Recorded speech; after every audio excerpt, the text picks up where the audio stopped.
The paradoxes of Chinese spirituality are universal. There is a subtle iteration of racism, insidious in its assumptions of uniqueness. I too fell prey to it many decades ago, thinking that Chinese spirituality was unique in the global theater. But what I learned the hard way is that the paradoxes of Chinese spirituality are ubiquitous. For on every populated continent, you will find those who both embrace and forsake ritualism, both embrace and forsake wish fulfillment and contentment, both embrace and forsake dread and desire, both embrace and forsake yang and yin. But good news. If you desire to master the Buddha's path in as little as a week, then the teachings of Lao Tzu's Tao Te Ching, as well as the teachings of Yongjia Xuanzhui's Song of Enlightenment, are right up your alley. Which almost sounds like a medical complaint you would present with in an urgent care, doesn't it?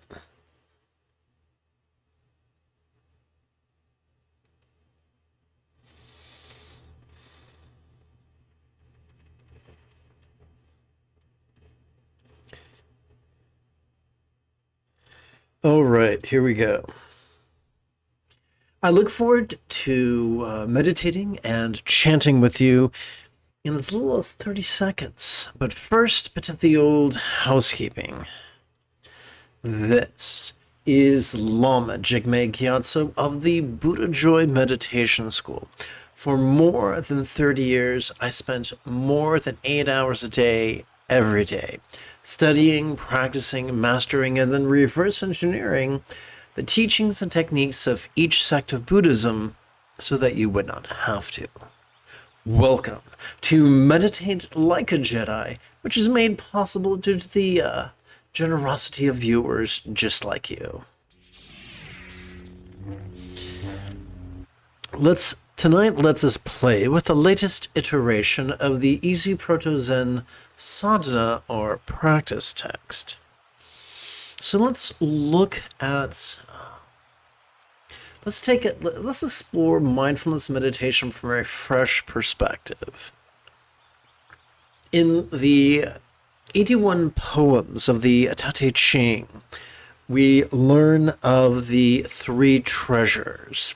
From the philosophical point of view of Lao Tzu, they can be translated as simplicity, patience, and compassion. From the yogic perspective of Ancestor Wu, it could be described as that's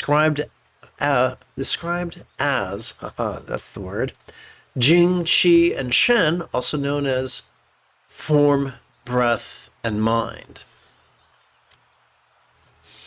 So we're going to play, I'm going to ease you into this. It's actually nothing new. We're just coming at it from a different perspective. There's something we silently and mentally recite during the inhalation, and there's something we silently and mentally recite during the exhalation that brings us back to Qi. It brings us back to breath. During each inhalation, thanks to the wonders of neuroscience, we have learned that our sympathetic nervous system is already wired to notice things vulnerably, passively, viscerally, and randomly. Not actively, not concentration, but to notice things gently in a messy way. And this is a common theme. Life is messy. Anybody who's lived with a puppy or kitten or an infant can tell you, oh yeah, it's pretty messy. Stinky too. Anyone who's cared for someone in their last days can tell you the exact same thing. Yes, life can be messy, life can be stinky, life can be bereft of dignity. Tough to be dignified when your nappies are full.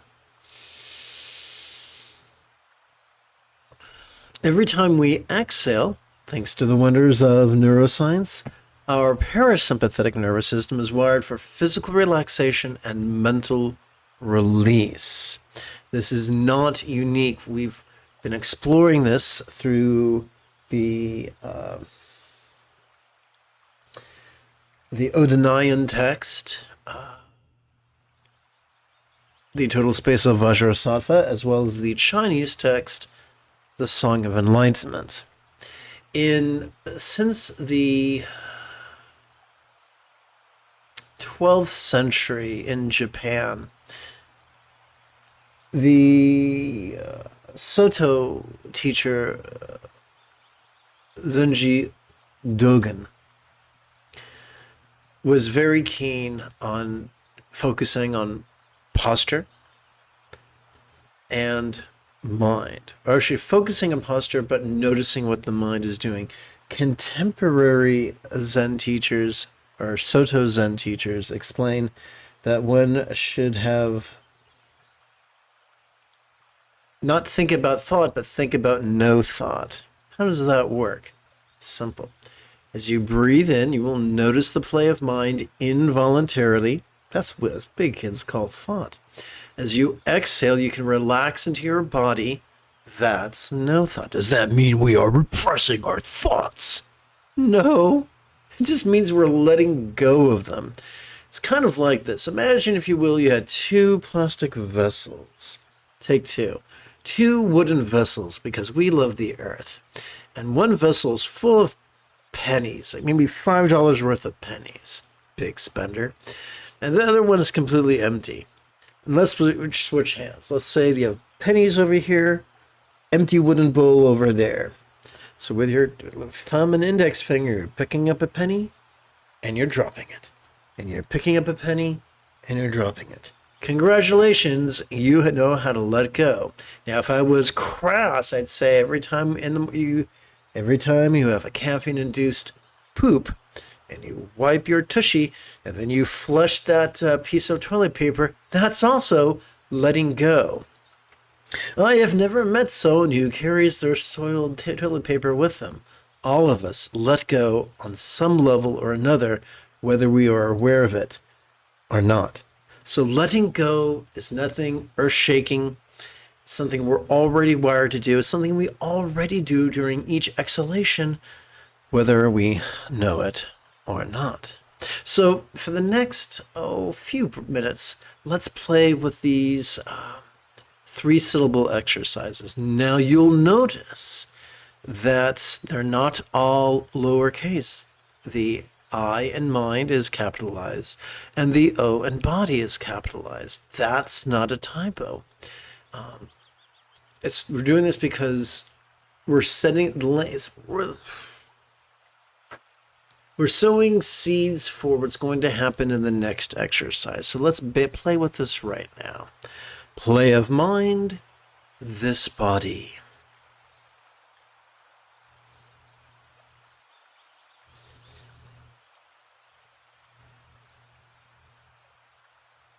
By the way, how does mind play? Mind perceives, emotes, intends, reasons, recalls, and imagines.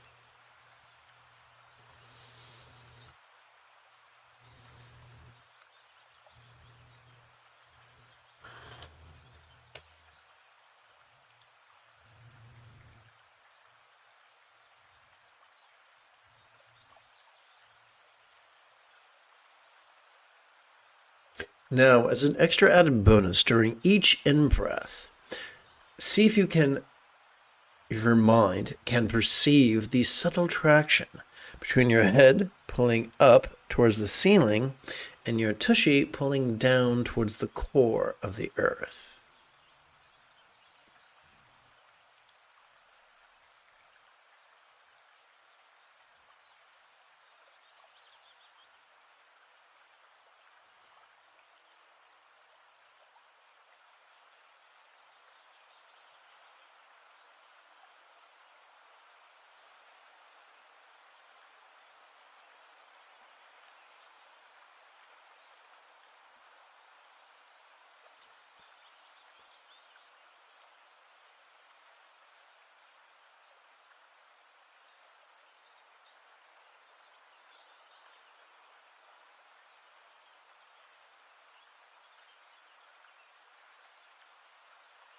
As promised, we're going to now reduce our exercise from 3 syllables per breath down to just 1 syllable per breath.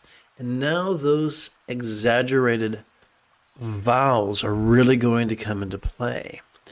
These monosyllabic words only have 1 vowel each, and it's the vowel. The vowel is the hook we hang our hat on.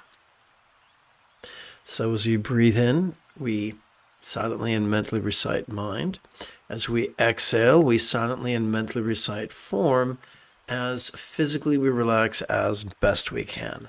So sit up straight and now relax.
Now that we're all squared away, I invite you to meditate with me as transformatively as Rey on Octo under the guidance of Luke Skywalker. The moment you have a specific question about Buddhist meditation or Buddhist philosophy or how to apply them, type your question in the chat window. I'm going to set my timer to go off approximately every 10 minutes. You'll hear the beautiful strains of a John Williams melody, and I'll check for questions.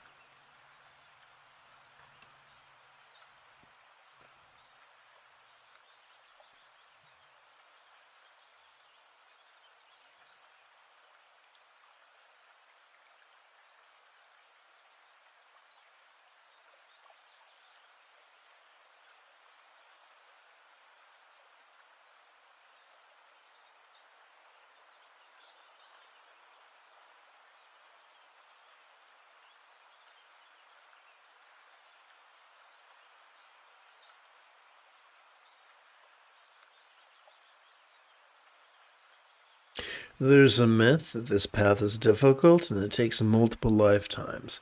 However, the Buddha said you could do it in a week. So if a teacher tells you it's difficult, they probably haven't accomplished it yet.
Geekalicious, is it not? I see no questions. Let's continue.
Let us seal our practice by chanting the Heart of Wisdom Sutra, adapted and amplified from traditional sources by yours truly.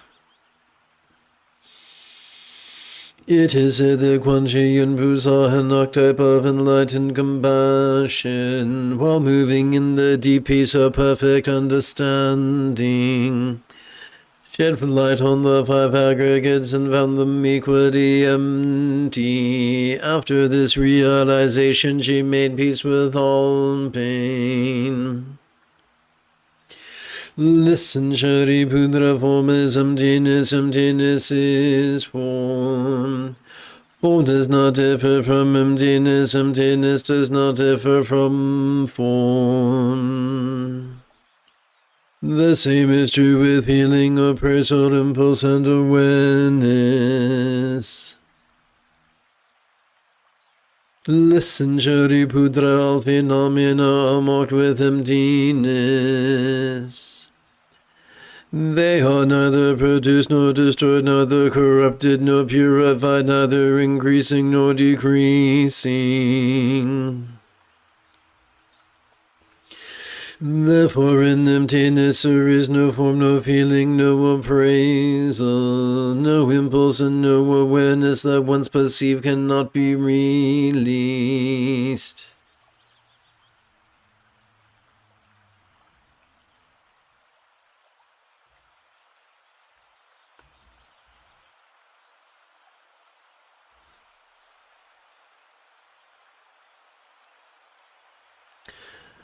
One moment.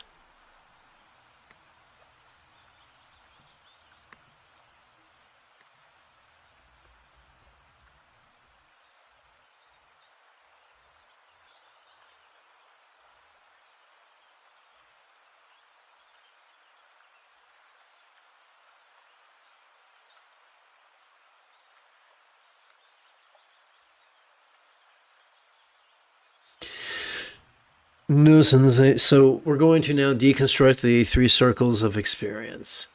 No sensation, no flavor, no scent, no sound, no sight, no phenomena that once perceived cannot be released. No body, no tongue, no nose, no ears, no eyes, no mind that once perceived cannot be released. No feeling, no tasting, no smelling, no hearing, no seeing, no noticing that once perceived cannot be released. No interdependent origins and no extinction of them from confusion to aging and death that once perceived cannot be released.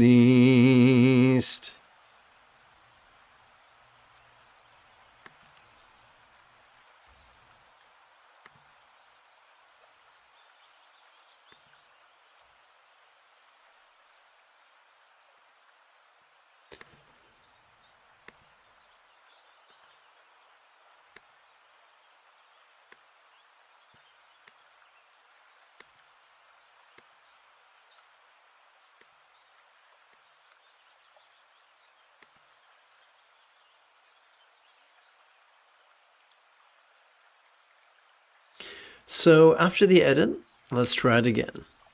No interdependent origins and no extinction of them. From confusion to aging and death that once perceived cannot be released. No stress, no exacerbation, no liberation, no path. No understanding, no attainment that once perceived cannot be released. Because there is no attainment that once perceived cannot be released. The Bodhisattva archetypes of enlightenment are supported. By the perfection of understanding, find no obstacles for the minds that once perceived cannot be released. Having no obstacles that once perceived cannot be released, they transcend the tyranny of fear, liberating themselves forever from the tyranny of illusion and realizing perfect nirvana. All Buddhas of the past, present, and future, thanks to this perfect understanding, arrive at full right in universal enlightenment. Therefore one should know that perfect understanding is like a great mantra, is like an unequaled mantra. The destroyer of all suffering, the incorruptible truth. A mantra of Prajnaparamita's perfect understanding could therefore be proclaimed.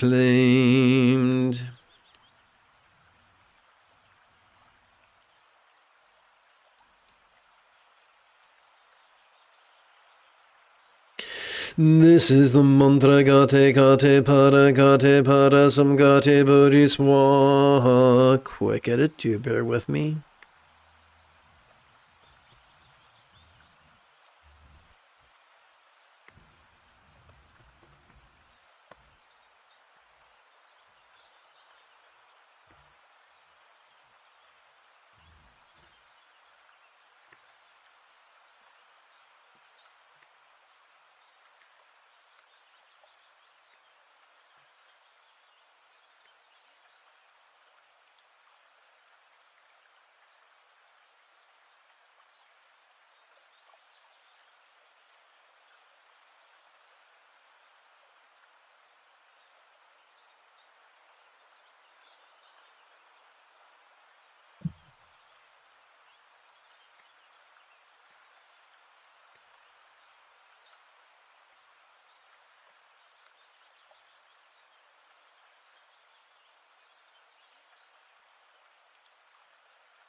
All right, and let's conclude together.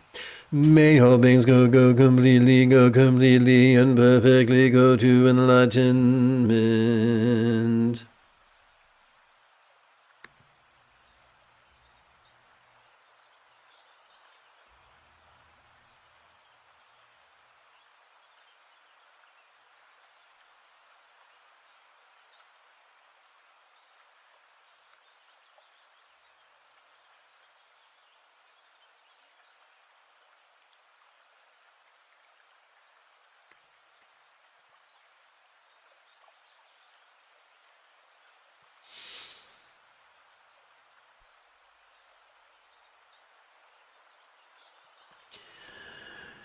If you feel that I have earned it, you could give this live stream a thumbs up. You could even help support this channel. And if you are as geeky as me, may the Force be with you always.